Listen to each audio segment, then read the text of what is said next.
జర్నలిస్టులు ఎదుర్కొంటున్న సమస్యలను పరిష్కరించాలని కోరుతూ తెలంగాణ వర్కింగ్ జర్నలిస్ట్ ఫెడరేషన్ ఇచ్చిన చెలో హైదరాబాద్ పిలుపుని అందుకొని రాష్ట్రంలోని అన్ని 33 జిల్లాల నుంచి ఫెడరేషన్ నాయకులు ముఖ్య నాయకులంతా ఇక్కడికి హైదరాబాద్ తరలించారు. గన్ పార్క్ నివాళులు అర్పించాం. గన్ పార్క్ లో ఉన్న అమరవీరుల స్తూపానికి ఒక వినతి పత్రం ఇచ్చాం. ఎందుకంటే పాలకులకు అధికారులకు ఇదివరకే ఎన్నోసార్లు వినతి పత్రాలు ఇచ్చాం, కానీ అవన్నీ బుట్ట దాఖలాయి ఆ సమస్యలను పట్టించుకోలేదు. ఒక్క సమస్య కూడా పరిష్కరించలేదు. కాబట్టి ఇవాళ తెలంగాణ సాధించుకున్న, తెలంగాణ కోసం త్యాగాలు చేసిన, ప్రాణ త్యాగం చేసిన అమరవీరుల స్తూపానికి మేము ఇలా మెమోరాండం ఇవ్వాల్సిన పరిస్థితి వచ్చింది. కాబట్టి తెలంగాణ తెచ్చుకున్న జర్నలిస్టులు తెలంగాణలో ఎన్నో పోరాటాలు చేశారు. ప్రత్యక్షంగా పరోక్షంగా జర్నలిస్టులు కూడా తమ పాత్ర ఉంది. కానీ ఇలా జర్నలిస్టులకు ఏం చేశారు? 12 సంవత్సరాలు అయితే తెలంగాణ వచ్చి, తెలంగాణ రాష్ట్రంలో ఇదివరకు ఒక ప్రభుత్వం రెండు దశల ప్రభుత్వం వచ్చింది. ఆ ప్రభుత్వం బీఆర్ఎస్ ప్రభుత్వం, టీఆర్ఎస్ ప్రభుత్వం. ఆ ప్రభుత్వం కూడా అన్యాయం జరిగిన జర్నలిస్టులకు. ఇవాళ కాంగ్రెస్ ప్రభుత్వం వచ్చి కూడా 2.5 సంవత్సరాలు అయింది. ఇంతవరకు కూడా జర్నలిస్టుల సమస్యలు ఏ ఒక్కటి పరిష్కరించలేదు. అన్యాయం జరుగుతుంది. ఎంతో మంది ఇలా పేపర్లు పెట్టుకొని చిన్న పేపర్లు తెలంగాణలో బతుకుతున్నారు జర్నలిస్టులు. వాళ్లకు ఇవ్వాల్సిన అడ్వర్టైజ్మెంట్లు బిల్స్ 2.5 సంవత్సరాల నుంచి ఇవ్వలేదు, ఒక్క రూపాయి ఇవ్వలేదు. వాళ్ళు ఎట్లా బతకాలి, ఎట్లా వాటిని నడపాలి? పత్రికలని ఇలా మూసుకునే పరిస్థితి వచ్చింది పత్రికలని. కాబట్టి ప్రభుత్వం ఎడిపోతుంది, ఏం చేస్తుంది? జర్నలిస్టులకు ఉట్టి హామీలు ఇచ్చి వారిని ఏదో తృప్తి పెడుతున్నారు తప్ప ఆచరణలో మాత్రం ఏ ఒక్కటి సమస్య పరిష్కరించలేదు. ఇళ్ల స్థలాలు అన్నారు. ముఖ్యమంత్రి గారు ఎన్నోసార్లు ఇళ్ల స్థలాలు ఇస్తున్నా చెప్పిన గత ముఖ్యమంత్రి చెప్పిండు, ఇప్పటి ముఖ్యమంత్రి కూడా చెప్పుకుంటూ పోతున్నాడు. కానీ ఇంతవరకు ఆ పాలసీ చేయలేదు. ఒక్కరికి కూడా ఇళ్ల స్థలం ఇచ్చిన దాఖలాలు లేవు. కాబట్టి ఇలా హెల్త్ కార్డులు లేవు, అక్రిడేషన్లు ఇచ్చే గతి లేదు. అక్రిడేషన్లు ఇవ్వడానికి కూడా 2 సంవత్సరాలు దాటింది. 2 సంవత్సరాలైనా కూడా కొత్త అక్రిడేషన్లు వాడికి కూడా అవస్థలు అవయవమయంలో పడుతున్నారు అంత జర్నలిస్టులు. ఎందుకు ఇలా చేస్తుంది గవర్నమెంట్? జర్నలిస్టులను ఎందుకు వివక్ష చూపుతుంది జర్నలిస్టుల పట్ల? కాబట్టి ప్రభుత్వం ఇప్పటికైనా వెంటనే స్పందించి ముఖ్యమంత్రి గారు ఈ సమస్యలను వెంటనే పరిష్కరించాలని చెప్పి మేము డిమాండ్ చేస్తున్నాము. లేదంటే ఇవాళ వచ్చింది కొద్ది మంది ముఖ్య నాయకులే ఇక్కడ హైదరాబాద్కి వచ్చింది.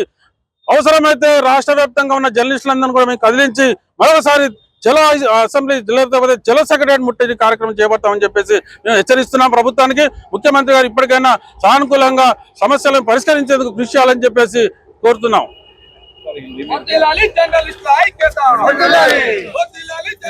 తెలంగాణ రాష్ట్ర వ్యాప్తంగా ఇక్కడైతే అన్ని జిల్లాల నుంచి ఇక్కడ జర్నలిస్టులు వచ్చారని చెప్పారు. మరి మీరు ఏ జిల్లా నుంచి వచ్చారు? మీ డిమాండ్ లేదన్న? మేము మేడ్చల్ మల్కాజ్గిరి డిస్ట్రిక్ట్ నుండి వచ్చినాము. Telangana working journalist federation national council member నేను, దామె జగదీశ్వర్ గుప్తా. ప్రధానంగా 14 సంవత్సరాల నుండి తెలంగాణ ఉద్యమంలో జర్నలిస్టులు తెలంగాణ వర్కింగ్ ఉద్యమం కోసం, తెలంగాణ రాష్ట్ర సాధన కోసం పోరాడి సాధించిన తెలంగాణలో జర్నలిస్టులను ప్రభుత్వం నిర్లక్ష్యం చేసింది. ఎంత నిర్లక్ష్యం చేసిందంటే వాళ్లకు ఇళ్ల స్థలాలు లేవు, హెల్త్ కార్డులు లేవు, సరైన వేతనాలు లేవు. అలాంటి దుర్భర పరిస్థితుల్లో కూడా సమాజ శ్రేయస్సు కోసం ఈ రోజు వరకు కూడా నిరంతరం పనిచేస్తున్నాం. గత ప్రభుత్వం కూడా జర్నలిస్టుల సమస్యల పట్ల నిర్లక్ష్యం వహించింది. ఈ ప్రభుత్వం కూడా నిర్లక్ష్యం వహించే ధోరణిలో ఇలాగే వ్యవహరిస్తే రానున్న కాలంలో తెలంగాణ జర్నలిస్టుల ఆధ్వర్యంలో తెలంగాణ వర్కింగ్ జర్నలిస్ట్ ఫెడరేషన్ నాయకత్వంలో ఆందోళనను మరింత ఉధృతం చేసి రాష్ట్ర ప్రభుత్వ వైఖరిని ప్రశ్నించి ప్రజలకు వివరించి న్యాయం జరిగే వరకు పోరాడతాం. నమస్తే. ప్రస్తుతం మనం గన్ పార్క్ దగ్గర అయితే ఉన్నాం. ఏదైతే గత ప్రభుత్వం కానీ ఈ ప్రభుత్వం కానీ సీనియర్ జర్నలిస్టులకు ఇచ్చినటువంటి హామీలను వెంటనే నెరవేర్చాలని చెప్పేసి ఇక్కడ అమరవీరుల స్తూపం దగ్గర అయితే సీనియర్ జర్నలిస్టుల ఫెడరేషన్ అందరూ ఇక్కడ వచ్చి ఇక్కడైతే నివాళులు అర్పించి వాళ్ళని నిరసనలు చేస్తున్నారు. మాకు ఇచ్చినటువంటి హామీలను వెంటనే అమలు చేయాలని చెప్పేసి వాళ్ళు గత ప్రభుత్వం కానీ ఈ ప్రభుత్వం కానీ ఇట్లా మాకు హామీలతోనే మభ్యపెట్టి మరి మాకు నెట్టేట ముంచుతున్నటువంటి మాటలు అయితే వాళ్ళు చెప్తున్నటువంటి మాటలు కనిపిస్తున్నాయి. ఒకసారి సీనియర్ జర్నలిస్టులను అడిగే ప్రయత్నం చేద్దాం, వాళ్ళ మాట్లాడించే ప్రయత్నం చేద్దాం. చెప్పండి అన్న, మరి మీకు డిమాండ్లు ఏంది? గత ప్రభుత్వంలో ఇచ్చిన ఏంది, మరి ఈ ప్రభుత్వంలో మీకు వచ్చిన ఏంది? మరి తెలంగాణ రాకముందు ఏదైతే ప్రజలకు ప్రభుత్వాలకు వారధిగా పనిచేసినటువంటి జర్నలిస్టులు అందరం కూడా ఆనాడు 2014 కంటే ముందు ఏ విధంగా అయితే ఉద్యమం చేసి మన తెలంగాణ కోసం అనేక త్యాగాలు చేసినటువంటి అమరవీరుల కుటుంబాలకి మద్దతుగా, అదేవిధంగా తెలంగాణ కోసం ప్రతినిత్యం కూడా మేము ప్రజల్లో ఉండి చేయడం జరిగింది. కానీ ఆనాడు ఉన్నటువంటి తెలంగాణ కేసీఆర్ గారు అధికారంలోకి వచ్చిన తర్వాత ప్రతి వర్కింగ్ జర్నలిస్టులకు కూడా అక్రిడేషన్ కార్డుతో పాటు ఇళ్ల స్థలాలు, హెల్త్ కార్డులు, అదేవిధంగా 50% డిస్కౌంట్ ఇస్తా అని చెప్పి జర్నలిస్టు పిల్లలకి హామీలు ఇవ్వడం జరిగింది. ఏదైతే మీరు గద్దెలెక్కిన తర్వాత 10 సంవత్సరాల కాలయాపన చేసి మా పత్రికలతోటే పత్రికా ప్రకటనలు ఇచ్చుకొని ఇంప్లిమెంటేషన్ లో పూర్తిగా వైఫల్యం చెందారు.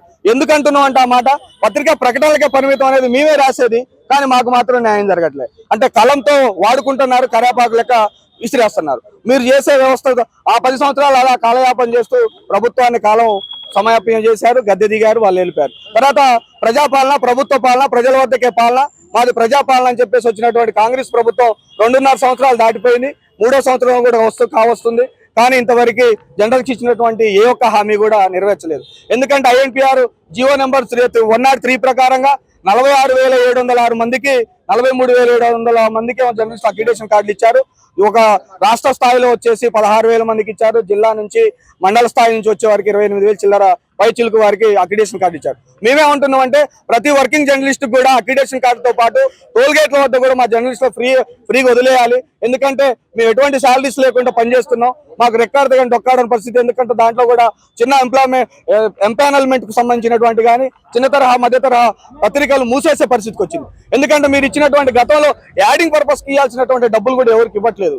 మాకు రావాల్సినటువంటి న్యాయమైన బద్దమైనటువంటి జర్నలిస్టులకు ఒక 100 కోట్ల రూపాయలను మీరు బడ్జెట్ లో కేటాయిస్తే అనేక బడ్జెట్లు మీరు ప్రవేశపెడుతున్నారు. మీ ప్రవేశపెట్టినటువంటి ప్రతి బడ్జెట్ ను కూడా ప్రజల వద్దకు చేర్చేది ఫోర్త్ ఎస్టేట్ అంటే మమ్మల్ని వాడుకోవడానికే తప్ప మా ఫోర్త్ ఎస్టేట్ ఎక్కడ కూడా నిలబడ్డటువంటి పరిస్థితి లేదు. ఫోర్త్ ఎస్టేట్ ఎంతసేపటికి కూడా మీకు ఉపయోగపడడం కార్యపాక లెక్క వాడుకుంటున్నారు తప్ప మాకు ఎక్కడ కూడా న్యాయం జరిగే పరిస్థితి. మీరు చేస్తున్నటువంటి పరిస్థితి ఏంటి? ఇవాళ అమెరికా ట్రంప్ పేరు తెచ్చి హైదరాబాద్ లో పెడుతున్నారు. అంటే ఫైనాన్షియల్ డిస్ట్రిక్ట్స్ లో మీకు ఉన్నటువంటి హైదరాబాద్ లో ఏదైతే ఉందో, ఉన్నటువంటి హైదరాబాద్ లో ఏదైతే డెవలపింగ్ ఏరియా ఉందో ఆ ఏరియాలో మీరు ఎక్కడ చేస్తున్నటువంటి డెవలపింగ్ ఏరియాని డెవలప్ చేసే విధంగా ఉండాలి తప్ప నరహంతకుడు ప్రపంచ దేశాలను యుద్ధాలతో భయపెడుతూ ప్రపంచాన్ని పక్కదారి పట్టిస్తున్నటువంటి ట్రంప్ పేరు తెచ్చి హైదరాబాద్ లో పెట్టడం ఎంత సిగ్గుచేటు. రేవంత్ రెడ్డి గారు ప్రభుత్వం ఆలోచించాలి. ఎందుకంటే ప్రతి జర్నలిస్ట్ కూడా అక్రిడేషన్ కార్డు మెయిన్, మా యొక్క హక్కు అది. తర్వాత మా పిల్లలు చదువుకునే స్కూల్స్ లో 50% డిస్కౌంట్ ఇవ్వండి. మేము అది ఎందుకంటే శాలరీస్ లేకుండా పనిచేస్తున్నాం. అదేవిధంగా హెల్త్ కార్డ్స్ ఇవ్వండి. ఉన్నటువంటి స్కామ్లు ఎన్నో స్కాములు జరుగుతున్నాయి. ఎక్కడైనా జర్నలిస్టులకి ఏ ఒక్క స్కామ్ అయినా జర్నలిస్టుల పైన ఉన్నదా? లేదు. ఎందుకంటే ఫోర్త్ ఎస్టేట్ మేము పనిచేస్తూ ప్రజల వద్దకు మీరు చేసినటువంటి పాలన కావచ్చు, మీ పథకాలు కావచ్చు, ప్రతిదీ కూడా చేరవేసేది మా వంతుగా మేము చేరవేస్తున్నాం. కాబట్టి మీరు మాకు చేయాల్సిందంటే మా శ్రమను గుర్తించండి. మీరు ఇచ్చినటువంటి హామీలను, మాకున్నటువంటి హక్కులను మీరు నెరవేర్చాలి. లేని పక్షంలో రాబోయే ఎన్నికల్లో మీరు గద్దె దిక్క తప్పదు. రానున్న కాలంలో మీరు ఏదైతే మేము ఆనాడు మీ గద్దెలు ఎక్కడానికి రాసామో అదే కాలంతో మీరు గద్దెలు దిగడానికి రాయడానికి సిద్ధంగాను అని హెచ్చరిస్తూ నా పేరు నానవాడ రామకృష్ణ, ఖమ్మం జిల్లా అధ్యక్షుడిని, TWJF Telangana general worker president.